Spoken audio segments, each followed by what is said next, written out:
জাতীয় থেকে আন্তর্জাতিক, প্রান্তিক, জনপদ থেকে নগর, চারপাশে এই মুহূর্তে যা যা ঘটছে তার সবকিছু নিয়ে আমাদের নিয়মিত আয়োজন এখন চারদিক। আপনাদের সঙ্গে আছি আমি নোমান আব্দুল্লাহ। বায়ান্নর ভাষা আন্দোলনের শহীদদের স্মরণেই ভোরের আলো ফোটার সঙ্গে সঙ্গে সর্বস্তরে ঢল নামে কেন্দ্রীয় শহীদ মিনারে। ফুলেল শ্রদ্ধা সহ সবার কণ্ঠেই ছিল ভাষার মর্যাদা ও আত্মপরিচয়ের প্রশ্নে আপোষহীন থাকার অঙ্গীকার। প্রজন্ম থেকে প্রজন্মে বয়ে নেয়া গর্বের যাত্রায় স্মৃতি, সম্মাননা আর শ্রদ্ধার নিঃশব্দ অর্ঘ্য। তাই বেলা বাড়ার সাথে সাথেই জনারণ্যের বিস্তীর্ণ তরঙ্গে পূর্ণ হয়ে ওঠে শহীদ মিনার প্রাঙ্গণ। ভাষার মর্যাদা, সংস্কৃতির ভিত্তি এবং আত্মপরিচয়ের প্রশ্নে আপোষহীন থাকার অঙ্গীকার উচ্চারিত হয় সবার কণ্ঠে। সাহস, অসাম্প্রদায়িক চেতনা ও মানবিক বাংলাদেশের স্বপ্নে ২১কেই প্রেরণার উৎস হিসেবে দেখছেন তারা।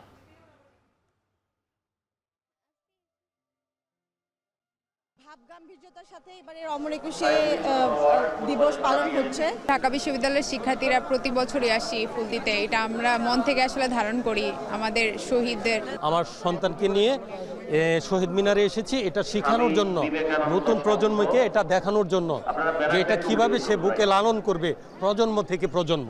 বাবার সাথে ফুল দিতে এসেছি।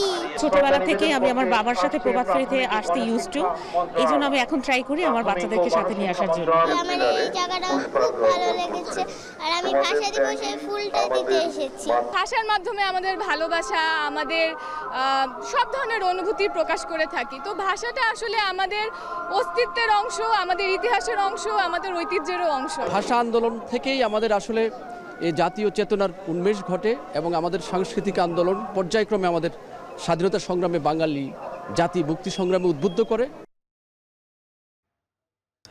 ২১-এর প্রথম প্রহরে ভাষা শহীদদের প্রতি শ্রদ্ধা জানিয়েছেন রাষ্ট্রপতি মোহাম্মদ শাহাবুদ্দিন এবং প্রধানমন্ত্রী তারেক রহমান। প্রতি বছরের মতো ২১-এর প্রথম প্রহরে কেন্দ্রীয় শহীদ মিনার উপস্থিত হন রাষ্ট্রপতি মোহাম্মদ শাহাবুদ্দিন এবং নবনির্বাচিত প্রধানমন্ত্রী তারেক রহমান। ১২টা ১ মিনিটে শহীদ বেদিতে শ্রদ্ধা জানান রাষ্ট্রপতি মোহাম্মদ শাহাবুদ্দিন।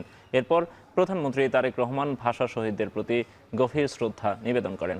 কিছুক্ষণ নীরবে দাঁড়িয়ে থাকেন প্রধানমন্ত্রী। এরপর মন্ত্রিসভার নবনিযুক্ত সদস্যদের নিয়ে শ্রদ্ধা জানান প্রধানমন্ত্রী। ৩ বাহিনীর প্রধানগণ শ্রদ্ধা জানান ৫২-এর ভাষা আন্দোলনের শহীদ সন্তানদের। এছাড়াও ভাষা শহীদদের শ্রদ্ধা জানান বিরোধী দলীয় নেতা জামায়াত আমির ডাক্তার শফিকুর রহমান ও বিরোধী দলীয় চিফ হুইপ নাহিদ ইসলাম।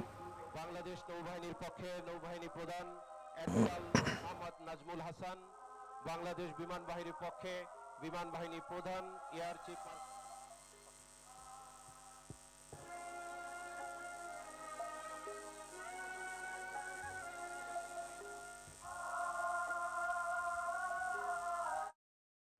প্রথমবারের মতো তেজগাঁও কার্যালয়ে অফিস করেছেন নবনির্বাচিত প্রধানমন্ত্রী তারেক রহমান। সভাপতিত্ব করেছেন ধর্মীয় ও সম্প্রীতি বিষয়ক সভায়ও। সকাল 10টায় তেজগাঁও কার্যালয়ে প্রধানমন্ত্রীকে স্বাগত জানান মুখ্য সচিব ABM আব্দুস সাত্তার ও অতিরিক্ত প্রেস সচিব আতিকুর রহমান রুমন। অফিস শুরুর আগে বেগম খালেদা জিয়া সরকারের সময় দায়িত্ব পালনকারী কর্মকর্তা ও কর্মচারীদের সঙ্গে কুশল বিনিময় করেন তারেক রহমান। এছাড়া কার্যালয় চত্বরে প্রধানমন্ত্রী একটি স্বর্ণচাপা রোপণ করেন এবং বিশেষ মোনাজাত করেন। পরে ধর্মীয় ও সম্প্রীতি বিষয়ক সভায় সভাপতিত্ব করেন প্রধানমন্ত্রী তারেক রহমান। এর আগে মহান শহীদ দিবস ও আন্তর্জাতিক মাতৃভাষা দিবস উপলক্ষে স্মারক ডাক টিকিট উন্মোচন করেন প্রধানমন্ত্রী। পরে ব্রিফিংয়ে প্রধানমন্ত্রীর উপদেষ্টা মাহাদি আমিন জানান, বিএনপির নির্বাচনী প্রতিশ্রুতিগুলো কিভাবে বাস্তবায়ন করা যায় তা নিয়ে মন্ত্রণালয়ের কর্মকর্তাদের সঙ্গে আলোচনা করেছেন প্রধানমন্ত্রী।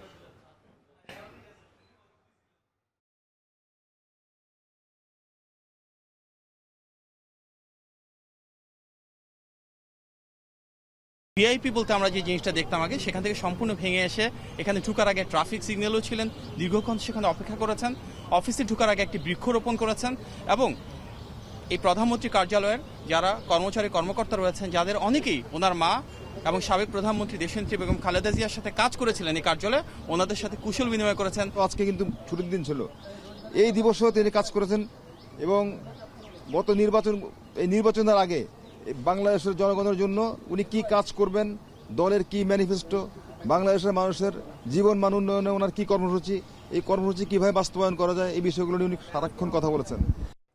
রমজান ঘিরে গাজীপুরে জমে উঠেছে ইফতারির বাজার। নগরীর বিভিন্ন হাট বাজার ও অলিগলির অস্থায়ী দোকানে বাহারি ইফতারের সমারোহ।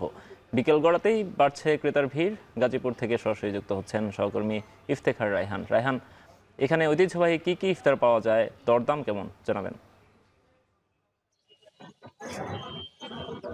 নোমান, সারাদিন পানাহার থেকে বিরত থাকার পর ইফতারিতে রোজাদাররা কিছু মুখরোচক এবং সুস্বাদু খাবারের যে আয়োজনটি করে থাকে তার অন্যতম যোগান কিন্তু দিয়ে থাকে এই যে নগরের যে অলিগলিতে এবং বিভিন্ন যে রেস্তোরাঁ যে দোকানগুলো রয়েছে, তারা কিন্তু বিভিন্ন ধরনের যে মুখরোচক যে খাবার যে সমারোহ সেটি কিন্তু আমরা দেখেছি যে একদম রোজার প্রথম দিন থেকেই কিন্তু প্রত্যেকটি হোটেল রেস্তোরাঁ কিন্তু ইফতারকে ঘিরে কিন্তু বিভিন্ন ধরনের আয়োজন করা হয়ে থাকে। তারই অংশ হিসেবে আমরা দেখেছি যে গাজীপুরের প্রায় প্রত্যেকটি হোটেল রেস্তোরাঁ কিন্তু আলাদা করে ইফতারের জন্য আলাদা বুথ স্থাপন করা হয়েছে এবং এই বুথগুলোতে আমরা যেটি দেখেছি যে বিকেল গড়াতেই কিন্তু রোজাদার যারা ক্রেতা রয়েছেন তারা ইফতারের জন্য এখানে ভিড় জমান এবং এই ইফতার সামগ্রীর মধ্যে যে বাঙালির যে ঐতিহ্যের যে পেঁয়াজু, আলুচপ, বেগুনি সহ অন্যান্য যে বিভিন্ন ধরনের যে কাবাব আইটেম রয়েছে সেই কাবাব আইটেমগুলো এখানে বিক্রি হয়ে থাকে। পাশাপাশি কিন্তু বিভিন্ন যে পানীয় যে ইফতারিতে পানির একটি তৃষ্ণা মেটাতে অনেকেই বিভিন্ন ধরনের পানীয় যেমন বিভিন্ন ফলের জুস এবং বিভিন্ন ধরনের যে বিষয়গুলো সেগুলো কিন্তু থাকে। পাশাপাশি কিন্তু আমরা দেখেছি যে বিভিন্ন হোটেল রেস্তোরাঁ কিন্তু তাদের নিজস্ব কিছু বাহারি রকমের কিছু আইটেম কিন্তু তারা এই ইফতারির পসরায় সাজান এবং সবকিছু মিলে এই ইফতারির পসরাতে ঘিরে কিন্তু ক্রেতা এবং বিক্রেতাদের মধ্যে কিন্তু একটি কিন্তু ভিন্ন যে রমজানের যে আবহাওয়া সেটি কিন্তু আমরা কিন্তু নগরের জুড়ে কিন্তু দেখতে পাই। তো এই ছিল আমার কাছে গাজীপুর থেকে ইফতারের বাজার নিয়ে সবশেষ তথ্য। গাজীপুরের ইফতার বাজারের খবর জানাচ্ছিলেন সহকর্মী ইফতেখার রায়হান। এদিকে রাজধানীতেও জমে উঠেছে ইফতার বাজার। বাহারি রকমের ইফতার কিনতে ক্রেতাদের ভিড় চোখে পড়ার মতো। রাজধানীর বিভিন্ন ইফতার বাজার ঘুরে দেখছেন ফেরদৌস রহমান। এই মুহূর্তে রয়েছেন বেইলি রোডে, সরাসরি যুক্ত হচ্ছি সেখানে। বেইলি রোডের ইফতার বাজার কেমন বেচা কেনা দেখছেন, দাম নিয়ে কি বলছেন ক্রেতারা আমাদেরকে জানাবেন।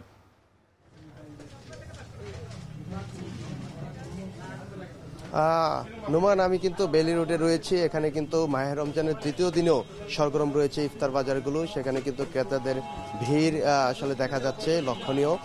আজকে কিন্তু ভাষা দিবস, তো সেই উপলক্ষে কিন্তু মাহে রমজানের তৃতীয় দিন চলছে। এখানে কিন্তু বিভিন্ন ধরনের বাহারি রকমের খাবার কিন্তু সজ্জিত রয়েছে। এগুলো কিন্তু ক্রেতারা তাদের পরিবারের পরিজনের সঙ্গে ইফতার করার জন্য ক্রয় করছেন এবং বাসায় নিয়ে যাচ্ছেন কিনে। আমরা কিন্তু দেখতে পাচ্ছি যে এখানে মোচরক যে খাবারগুলো রয়েছে, সুস্বাদু যে খাবারগুলো রয়েছে সেগুলো কিন্তু সজ্জিত রয়েছে। তো এখানে কিন্তু ক্রেতারা আসলে দুপুরের পর থেকে কিন্তু আসছেন। তারা কিন্তু তাদের পছন্দের যে খাবারগুলো রয়েছে সেগুলো কিন্তু এখান থেকে কিনছেন এবং বাসায় নিয়ে যাচ্ছেন। আমরা জানি যে একটু পরেই কিন্তু ইফতারের সময় হয়ে যাবে, তখন কিন্তু তারা তাদের পরিবারের সঙ্গে আসলে ইফতার করবেন। মাহে রমজানের তৃতীয় দিনে এই ইফতারের যে বিভিন্ন ধরনের আসলে খাবারগুলো রয়েছে সেগুলি কিন্তু এখানে সজ্জিত রয়েছে। আমরা দোকানিদের সঙ্গে অর্থাৎ বিক্রেতাদের সঙ্গে কথা বলেছি। তারা কিন্তু আমাদেরকে জানিয়েছেন যে প্রথম দিন থেকে শুরু করে আজকে এই তৃতীয় দিনে কিন্তু এসে বেচা কিনি কিন্তু অনেকটাই বেড়েছে, লোকজনের সমাগমও কিন্তু বাড়ছে। ক্রেতারা কিন্তু এখানে এসে তাদের পছন্দের যে খাবারগুলো রয়েছে সেগুলো কিন্তু এখান থেকে কিনছেন। বাহারি রকমের এই খাবারগুলো কিন্তু ক্রেতারা তাদের বাসায় নিয়ে যাচ্ছেন। আসলে সব খাবার তো আর বাসায় তৈরি করা সম্ভব হয় না বলেই কিন্তু তারা এখান থেকে ক্রয় করছেন। তো এই ছিল নুমান বেইলি রোড থেকে আমার কাছে ইফতার বাজারের সবশেষ। রাজধানীর ইফতার বাজারের খবর জানাচ্ছিলেন সহকর্মী ফেরদৌস রহমান।